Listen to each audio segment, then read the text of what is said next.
Now when it comes to laughing matters, mimi naona nitacheka tu manze, tena vibaya sana because okay, kuna incident moja imenibamba sana. As we all know, kuna blogger mmoja hatari kutoka Kisii anaitwa Rogers Kakasungura.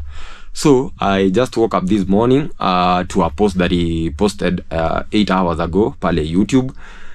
I'm one of his biggest follower pale YouTube, na kuingia hivi kwa page yake nikapata ameupload kakiru, and on checking it out, title ilikuwa breaking, DCI goes after Kakasungura for opposing President William Ruto, not even for opposing Ruto. So lately nimekuwa nikiangalia posts za huyu jamaa, na hayo amekuwa akifinya vile inafaa.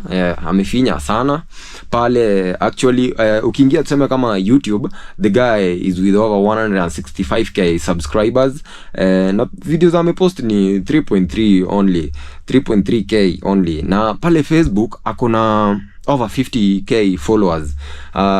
Ni jamaa mzuri sana by the way, huwa na to keep updated sana. So kwa hiyo clip yake ya Facebook in 12 hours ago, hiyo kitu iko na 10k views with 217 comments. Na ukiingia pale YouTube pia huko, hiyo clip iko 13k views with like let me check on the comments, kiasi tu, with over 150 comments.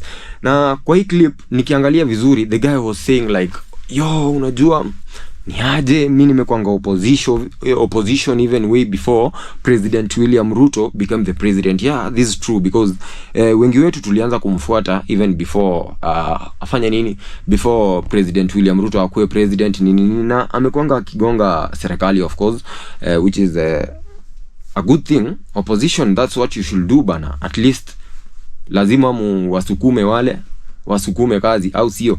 Yeah, so but hapo akiongea alisema one of the reasons why the DCI watch closely ni wana tend to think that maybe one of his top funders ama top fundings zinatoka maybe kwa side ya opposition, which ameclaim, amesema that's not true. Hakuna mtu yeyote anamfund, na hii inaweza make sense bro, because YouTube inalipa dofiti sana na Facebook. Nimekuwa kwa industry for like 3 years now. I cannot say I've understood the whole game, but I have understood something at least hapo juu. And nimeangalianga YouTube analytics, nimeangaliaga ads, kuna vitu zinaitwa AdSense and all that, design zinalipa, websites, YouTube, Facebook and all that. Ina make sense manzi. This guy is not being funded na opposition venye mimi naona, according to me. His main source of wealth ama his main source of fundings zinatoka pale YouTube, mali ana generate his content from, and Facebook and all those places, because hata ukiangalia kwa comments some of the guys are trashing him, wanamwambia sijui nini, but anamwambia keep it engaged juu hapo ndo natoa unga, unacheki like it's all about the views msee.